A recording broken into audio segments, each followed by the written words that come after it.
We all tried to have Christmas morning. I remember being told, you're not worth anything to us, you need to go back to work.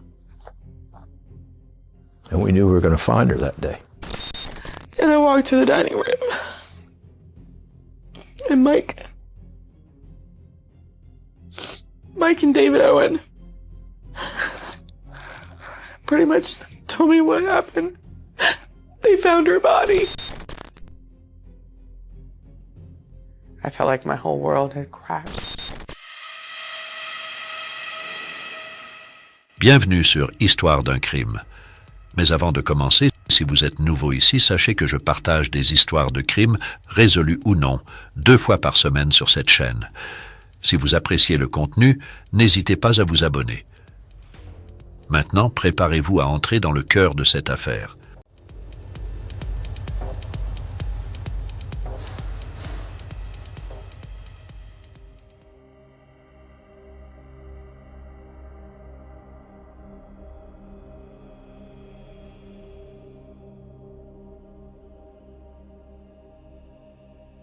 Notre histoire commence à Salisbury, dans le Maryland, aux États-Unis, où nous rencontrons Sarah Haley Foxwell, affectueusement surnommée Haley Bug par sa famille. Née le 18 mai 1998, Sarah était la 3e d'une fratrie de 9 enfants. Elle était connue pour son sourire constant et son esprit joyeux, même lors des journées difficiles.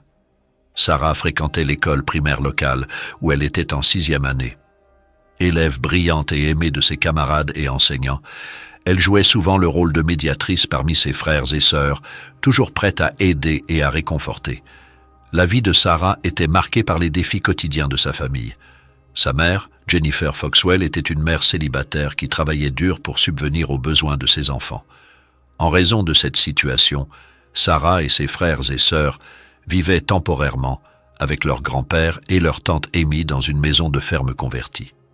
Malgré les difficultés, Sarah trouvait du réconfort dans les moments passés avec sa famille. Elle partageait une chambre avec sa petite sœur Emma, âgée de 6 ans. Les 2 sœurs étaient inséparables et adoraient jouer ensemble, créant des souvenirs précieux dans leur chambre commune.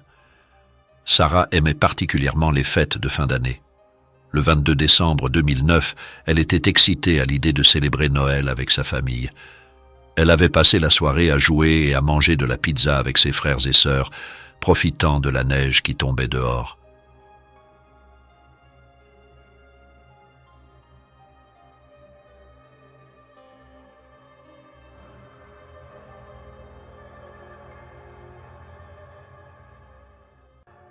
Le 23 décembre 2009, à Salisbury, dans le comté de Wicomico, Maryland, l'excitation des enfants à l'approche de Noël contrastait fortement avec l'atmosphère de peur et d'inquiétude qui régnait dans une maison en particulier.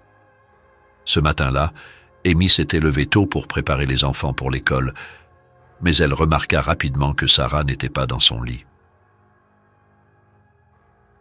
Inquiète, elle alerta immédiatement les autorités ainsi que Jennifer, la mère de Sarah, déclenchant une recherche intensive.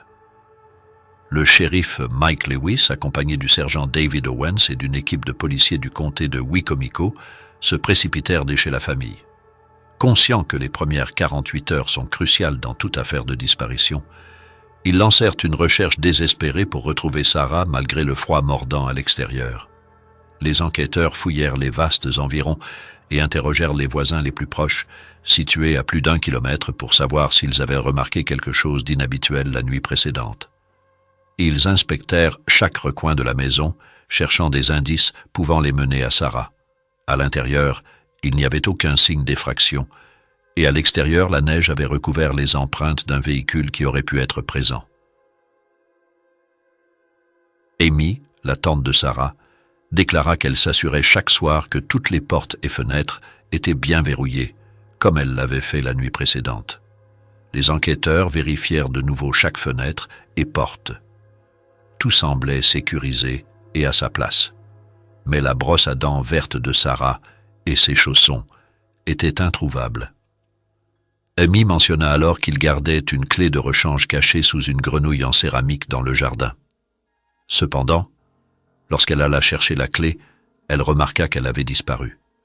Cette clé devait déverrouiller la porte du jardin située à quelques pas de la chambre de Sarah. Mais quand l'officier essaya la poignée de la porte, elle s'ouvrit immédiatement. Amy était certaine de l'avoir verrouillée la nuit précédente. Étrangement, le chien de la famille n'avait pas aboyé cette nuit-là, alors qu'il réagissait habituellement aux personnes qu'il ne reconnaissait pas. Il semblait que Sarah avait pu sortir par la porte de sa chambre toute seule, ou peut-être que quelqu'un de la famille l'avait accompagnée, la menant dans une direction inconnue. Les officiers avaient du mal à croire qu'un étranger ait pu s'introduire dans une maison avec 11 membres de la famille, surtout avec un chien de garde et une porte verrouillée. Cela les amena à penser que celui qui avait pris Sarah devait être quelqu'un qui connaissait bien la famille et avait un accès facile à la maison. Alors qu'ils continuaient à travailler sur les lieux, les autorités décidèrent de déclencher l'alerte Amber dans tout l'État. Le système d'alerte Amber diffusa rapidement la nouvelle de l'enlèvement de Sarah, mobilisant chaque citoyen comme un allié potentiel pour les forces de l'ordre. Three sheriff's deputies at this office came back to work. They did not want to spend Christmas with their families while this little girl was still missing. Sarah, vue pour la dernière fois en t-shirt et pantalon de pyjama, devint le centre de l'attention de tous. Le shérif Mike Lewis, déterminé, promit à Jennifer « Je ferai tout ce qu'il faut pour ramener votre fille en sécurité. » En interrogeant les membres de la famille, il apprit que la nuit précédente, Emma et Sarah étaient allées se coucher ensemble. Le shérif se tourna alors vers Emma, la dernière à avoir vu Sarah. Cependant, Emma, trop effrayée, refusa de parler, ce qui éveilla les soupçons du shérif. La mère de Jennifer et grand-mère d'Emma arriva alors, apportant un réconfort visible à Emma. Reconnaissant ce lien fort, le shérif demanda à la grand-mère d'avoir une conversation privée avec Emma, espérant qu'elle se sentirait plus à l'aise pour se confier.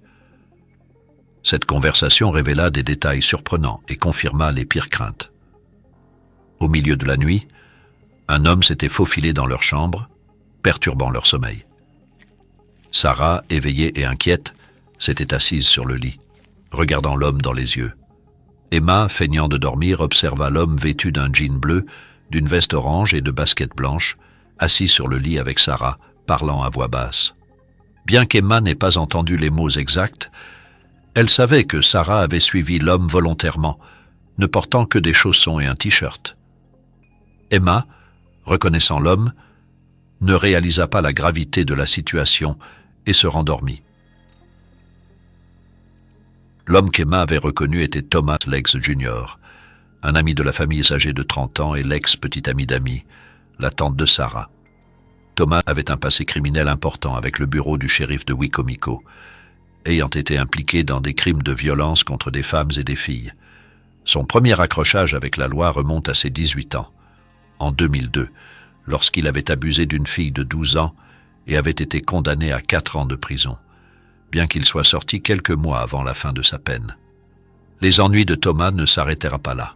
Il fut condamné à 7 ans de prison pour avoir abusé d'une autre femme, mais il fut libéré après seulement 6 mois pour bonne conduite.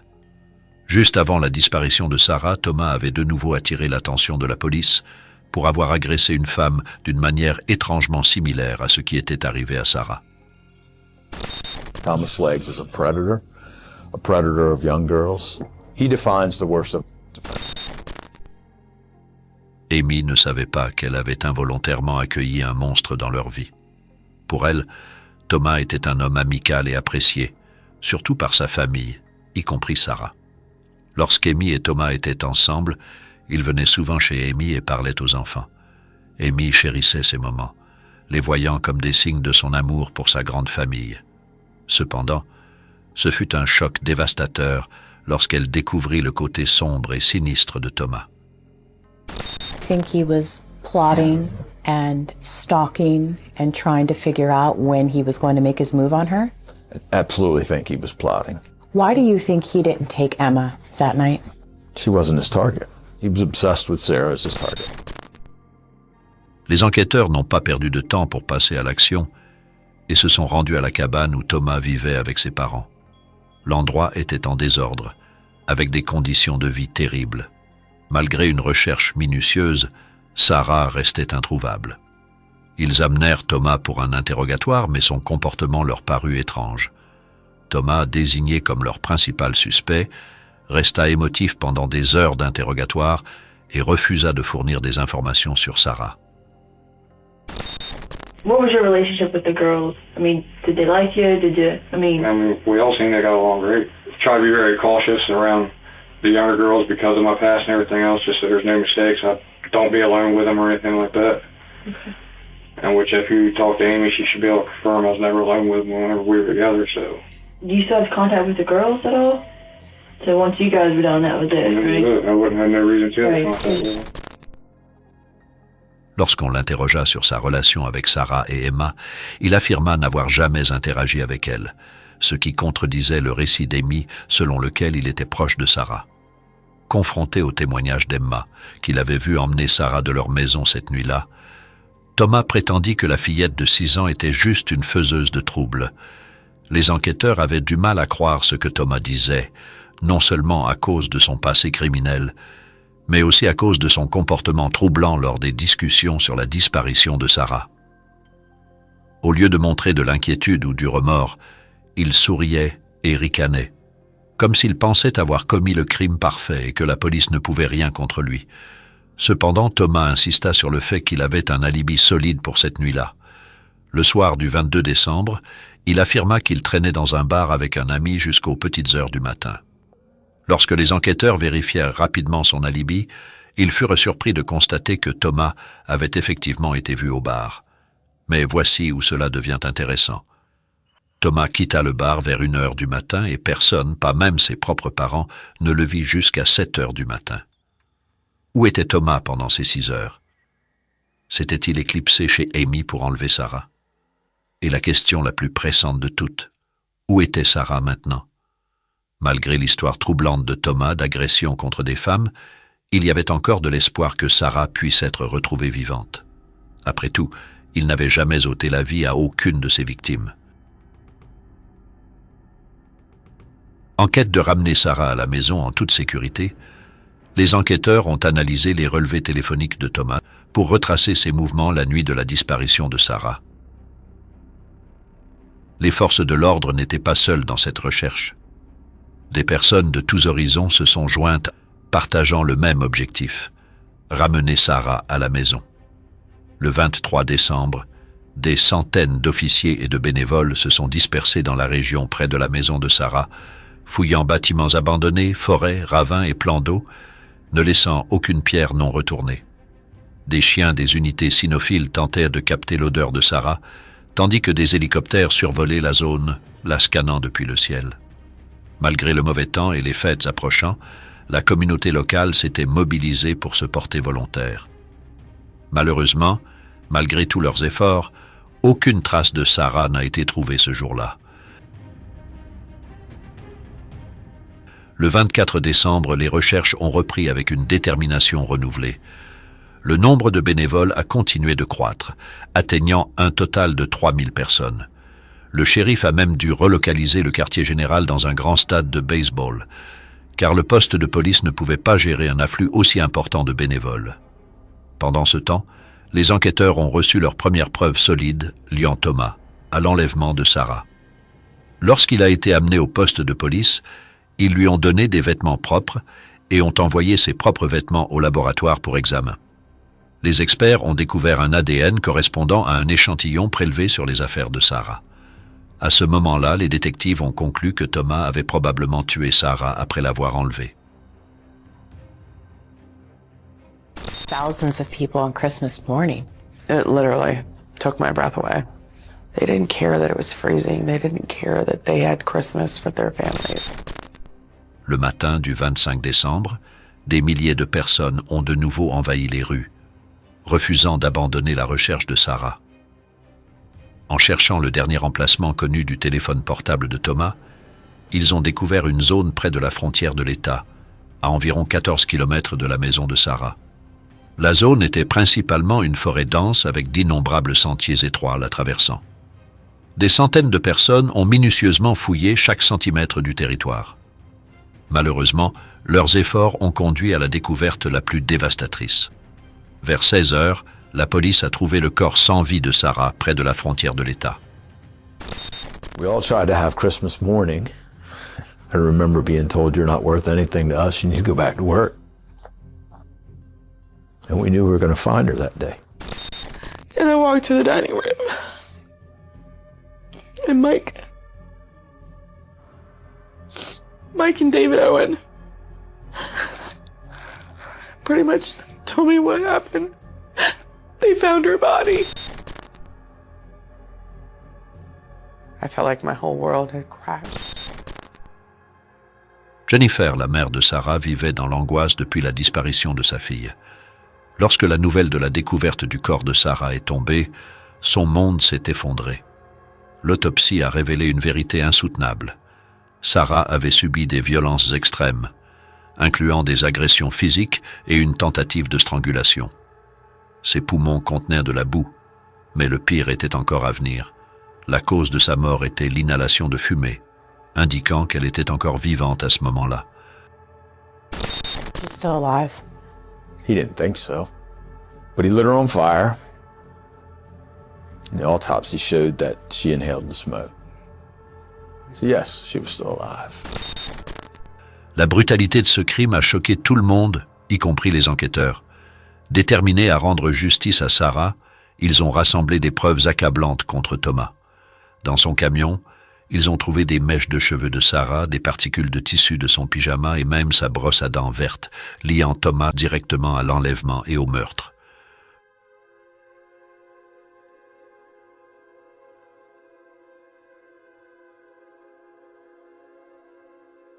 Le procès de Thomas a été un moment crucial pour la famille de Sarah et la communauté de Salisbury. En mars 2011, Thomas Legs Jr. a plaidé coupable de l'enlèvement, du viol et du meurtre de Sarah. En acceptant un accord de plaidoyer, il a été condamné à 2 peines de prison à vie sans possibilité de libération conditionnelle, évitant ainsi la peine de mort. Cette décision, bien que difficile, a permis à la famille de Sarah d'éviter les longues procédures d'appel et les audiences qui auraient prolongé leur souffrance. Pendant le procès, Thomas a détaillé les atrocités qu'il avait commises, offrant aux enquêteurs une compréhension plus complète des événements tragiques de cette nuit-là. La famille de Sarah a ressenti un mélange de soulagement et de tristesse, sachant que Thomas ne pourrait plus jamais faire de mal à un autre enfant. Peu après son incarcération, Thomas a été attaqué par un autre détenu avec un couteau de fortune, subissant de graves blessures. Malgré cela, il a survécu et des mesures supplémentaires ont été mises en place pour assurer sa protection en prison. L'affaire de Sarah a suscité une indignation générale, révélant les failles du système qui avaient permis à Thomas de récidiver.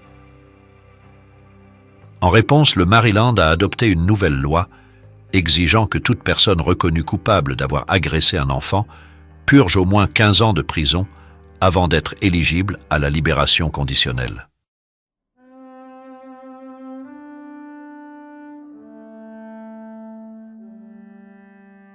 Mes chers amis, nous voici arrivés à la fin de notre récit.